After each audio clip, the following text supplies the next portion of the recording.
Welcome to the Sage Women podcast, hosted by Melanie White and Dr. Nick Engera. We have real conversations with real women, health professionals, and coaches who share stories about perimenopause, menopause, and a range of women's health issues.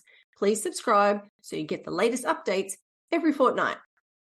Hey, it's Melanie White here on the Sage Women's podcast, and I'm talking to Simone today about her menopause experience. Simone, welcome and thanks for being here.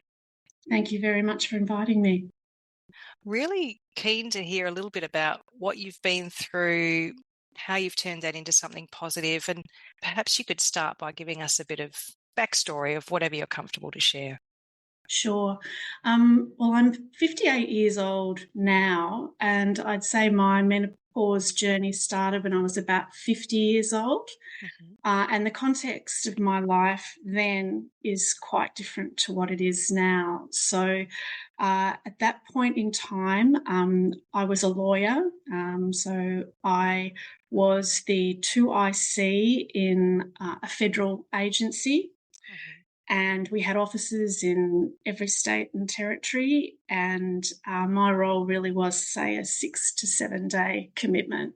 Wow. And it was high pressured. It involved a lot of domestic travel. I was always on aeroplanes. So it was a very challenging work environment. I enjoyed it very much, worked with wonderful people, but nevertheless very demanding. So that is the context of, what the demands were on me when all of a sudden I started getting hot flushes, which really I found quite difficult to cope with.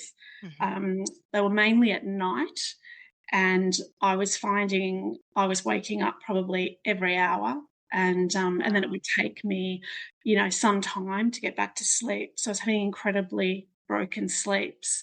And I think you can put up with that for a while before you feel like you're losing your mind and before you feel like you're taking it out on other people, I guess, as well, because you're just so tired. Yeah. So I popped off to see my doctor about that, and she was terrific. She suggested that I try hormone replacement therapy, which I was surprised about because I guess I had read a lot of bad things about HRT, and she was very reassuring about the fact that some of the sort of studies from, way back when, really there'd been a lot of misinformation about the sort of really what one could take out of those studies. And so I guess in my mind, I had thought, well, it would, increase my cancer risk or, risk of heart attack. But once she explained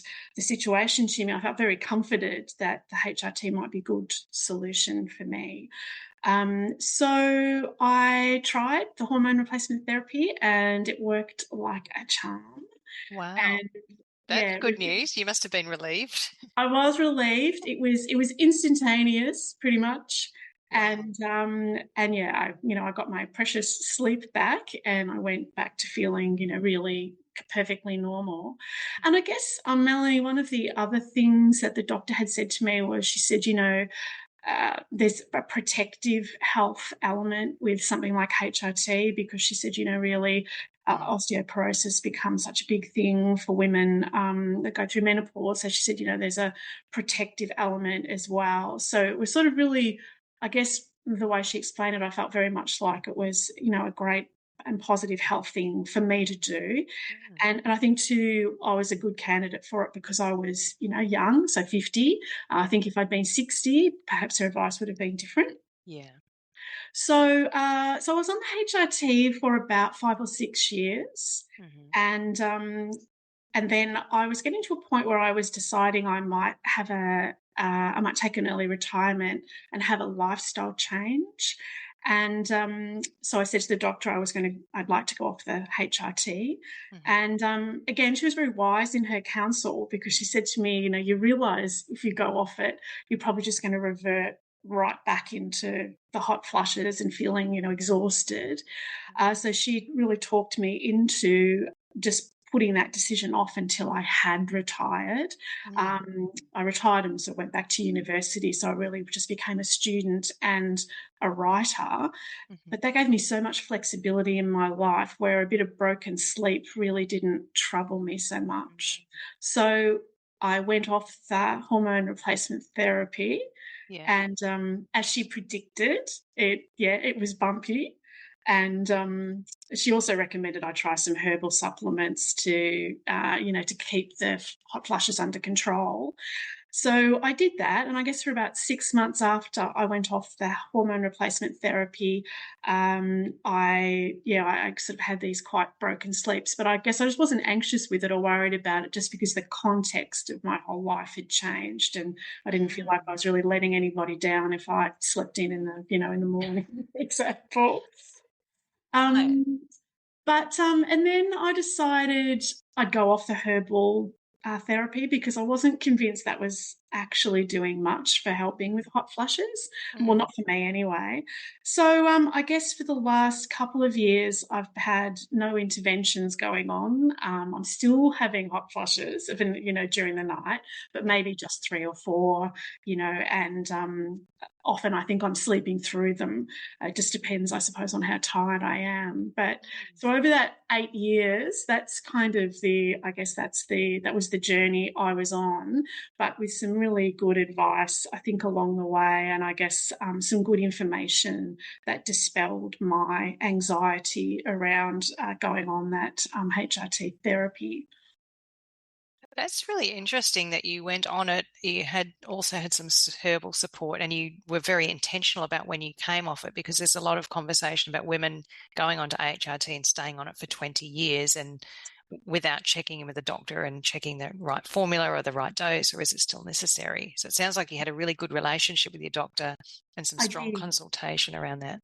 She was very good, and I had a gyno sort of floating around as well from other sort of issues, and he was really terrific as well. And they were regularly checking in with me to see whether or not I felt like I was ready to go off it. And I think really just making sure that if an appropriate time came up to do that would be the way to go. So and then I guess, but then on the other side, not making sure that I did it at the right time. So I guess gently nudging me that I should be thinking about it, but making sure I did pick the right time. So that was all. Very much appreciated their sort of strategic interventions, really. I'm interested in your career prior to going through menopause. You were a lawyer and you had obviously a lot of responsibility with your role. What would have been your option if HRT wasn't available to you? For example, if you were one of the women who were recommended not to take it or couldn't take it for some reason, what would you have done in that situation? I just don't know if I could have continued with that role, because I guess it was, so much of it was about brain power, I suppose, and, making a lot of difficult decisions, often in a short time frame, having to often absorb huge amounts of information quite quickly. And I'm just not sure I would have felt sharp enough to do that. I'm really not sure if I could have stayed in my role. It really was a lifesaver for me, because I think, as I say, for a certain amount of time, you can, I think, carry a bit of exhaustion and so on, if you can see the light at the end of the tunnel. But as we know, that light at the end of the tunnel, that's a long tunnel. It's not a short tunnel that we're going through. It really isn't. And I guess too, in my background, I'd had some health issues a long time earlier. I'd had chronic fatigue in my 30s. Wow. And so fatigue for me, is a real, it's always been a real issue. And I sort of I guess I was alert to that as well, where I thought, well, I wouldn't want to tumble back into that vortex, of ill Yeah. health. So yes, the HRT really was quite the lifesaver, I think, for me, professionally and personally as well. I guess another thing I might mention when I noticed when I went off the HRT, Melanie, was I noticed quite quickly that a weakness in my pelvic floor. I'm not sure if that's something you'd like me to talk about as well. Sure. Yeah. I mean, all sorts of things happen, and that is one of the things that's a recognized Mm. symptom or an outcome. So, yeah, please do talk more about that. That would be fantastic. So that was a bit of a shock because it did come quite quickly where I would, get a very immediate urge to go to the toilet. I got a bit worried about it.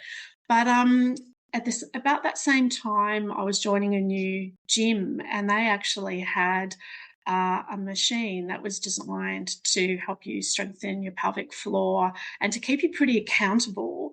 And I hadn't seen that at other gyms that I'd been to. So the actual machine was programmed with different levels of challenge, and as you passed, one level, then you would move on to the next level. So it was very good, I think, to have it incorporated into a regular gym routine because it meant that every time I went to the gym, I definitely did it, and you could see your progress, and that did really make a difference. So I guess that's sort of been another sort of, I suppose, positive story for me where I was initially quite concerned about where it was all headed, but then, an intervention like that did really seem to sort of fix things pretty well. It's an interesting thing that not many people have talked about pelvic floor and urinary continence before, or in very much in the last 20 years. But there is an organisation in Queensland called Willows Health and Lifestyle Centre, who the CEO is Troy Morgan. I think he's still there. And one of his instructors actually developed the first pelvic floor training program that is now become the benchmark for Fantastic. those things, because she was realizing that people were coming into class as women over 50 with urinary incontinence, and they then decided that they wanted their female clientele to have this pelvic floor check with a doctor before they came in to become a member. Yeah. And that was only 10 years ago. Yes. Yeah. Yeah. And I think it's just one of those things. I think people talk about the hot flushes, but they're not necessarily that happy talking about their pelvic floor I know. is the problem. But yes, I think it is just another muscle which if you work it, you can get it stronger. And I don't know, and maybe we never go back to peak condition, but it's sort of you certainly can strengthen it, and so that you've just got your confidence back in terms of just going about your daily life without any sort of worries in that regard. That's a good point, because people talk about losing confidence in menopause, and there's lots of reasons for that, but that is actually a really important reason that might be relevant for women to do something about. Yes, yeah, absolutely. Yes, I think don't ignore it, ladies. And look, in a way, it becomes for me. It came on so quickly that I felt like I really couldn't ignore it. I think I was a little bit fortunate because I just happened to join this gym where it was very front of mind. I could see other people on this machine, and so it's there's no shame. There's men on it, there's women on it, of all ages, because different issues obviously can arise as to why your pelvic floor is weak. So I thought, well, I'm going to have to embrace this opportunity. Yeah. Oh, that's fantastic. So you've actually had a really positive journey in some ways. Like, I'm hearing that it was difficult for you at first. And I guess another thing I wanted to ask you about was the whole identity shift experience, because I know for myself, I had a natural menopause with no HRT, and over a 6-week period, I noticed a whole bunch of changes happening at once, mentally, physically, and emotionally. Yeah. And I couldn't stop it. It was like a tsunami of things happening, progressing, marching on day by day, with me going, no, no, no. And it sounds like you were able to delay that with HRT. But Yeah. then what was that like coming off HRT and wondering who am I and what are all these changes about? Did you have that same sort of feeling as you might have before HRT? I guess is what I'm asking. Look, I felt pretty comfortable coming off it. I guess it was a time of great change in my life, and a lot of sort of, I guess, positive change for me. I was leaving a career that I had really, really enjoyed, but which I felt was probably had started to take more than what it was giving me. Mm. And I had a very firm idea about some of the more creative things I would like to do in the latter part of my life. Mm-hmm. And so I guess all of these really positive things were happening or in that regard. And then, yeah, just going off the HRT, having that opportunity, I suppose, not to be on medication if I didn't need to be. So I guess overall, I wouldn't say I felt like I had a confidence crisis at that point because I think I was feeling pretty empowered that I was now stepping into a completely different world, one with greater flexibility, greater creativity, where I'd meet different people, new challenges. So maybe that is a part of why I wasn't thinking too much about what my body was going through. Yeah, it's almost sounding like, if I'm hearing correctly, you created the time and space to explore what your new identity would be after this career change, after this menopause transition being part of that, maybe not the main focus, but you're intentional about saying, what's my purpose now? What's the creative thing I want to do? Who do I want to become? Yes. I wanted to lead a very different life in the sort of, I suppose, the back end or middle to back end, I suppose, of my life, where I guess. Like, no one's one dimensional, but I think sometimes in your career you end up using certain skills and certain parts of your skill set and certain qualities that you have, whereas others sort of are sitting on the shelf in the background. And it was just time to take some of those off the shelf and put some others away, I think. So it was really exciting. I mean, a little bit scary. I think some people thought I was totally bonkers. They said you crazy or crazy brave, not sure, but it's been fantastic, and it did allow me then that opportunity in a very sort of safe environment, really, to be able to continue that menopause sort of journey, really, where I knew I would have bad days, I'd have tired days, and but it didn't really matter so much. And, I had a supportive partner as well. I think he was very happy, really, that I'd gotten to that point in my life. So it was overall just a really positive sort of experience. Bumpy at the outset, but once I got onto the HRT, it was fantastic. That's a good news story. Yeah. Oh, I'm glad. Well, I think, as we discussed it at the outset, Melanie, and I mean, no one can really sugarcoat the fact that menopause, it's huge for your body. It's really, really big changes. But these days you really don't need to go through it on your own. There's terrific support services and advice available through organisations like yours and through your doctors and just through talking to friends as well. So, there's so much information even on the internet available. So I think hopefully these days ladies are finding it a little bit of an easier journey to make. Absolutely. There are so many options available. And actually, now I have a question about lifestyle interventions, because you mentioned you're still getting hot flushes. And I wondered if you'd been spoken to from your doctor about lifestyle interventions, or whether you've tried anything to try and affect the hot flushes that you have. It's funny, I'm actually seeing my GP for an annual checkup just in a week's time, and I was going to mention to her that I'm still having them to see if she had any advice. But look, apart from being just pretty clean living, I've always been interested in food and diet. So, I think all of that's kind of pretty good, and I get regular exercise. So I feel like in a general sense, people would look at my life and say, oh, well, you're leading a good, healthy, clean life. But as to whether there's some specific foods I could be having or not having, which, might be healthy foods, and yet not beneficial at this particular point in my life. So I did, I was going to plug in to her and just see if she had any other advice for me. But at this stage, I think I'm just sort of now bumbling along probably on my own.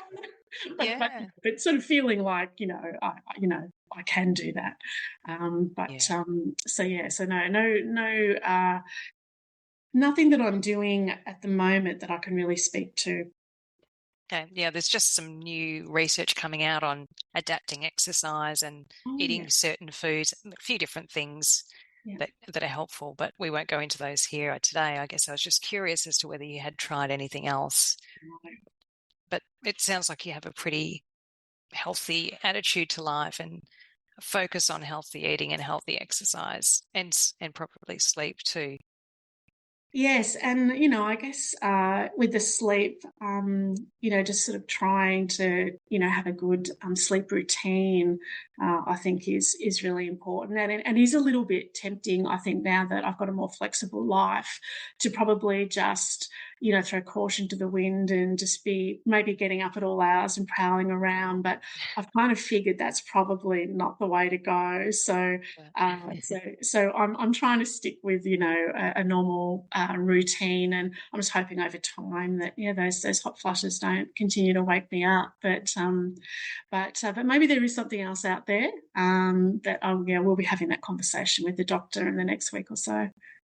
Fantastic. Simone, thanks so much for your time today. It's been really great talking to you and hearing about your experience.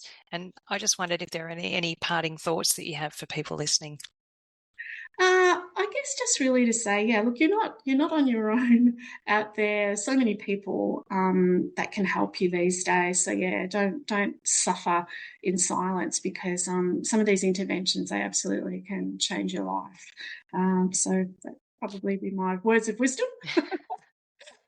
Thanks so much, and good luck with your career change. It sounds like you're doing something that you really love to do, that it's meaningful and purposeful for you, and you've got lots to look forward to in that space. So wish you all the best for that. Thank you so much, Melanie. Thanks, Simone. Have a great day. Thank you.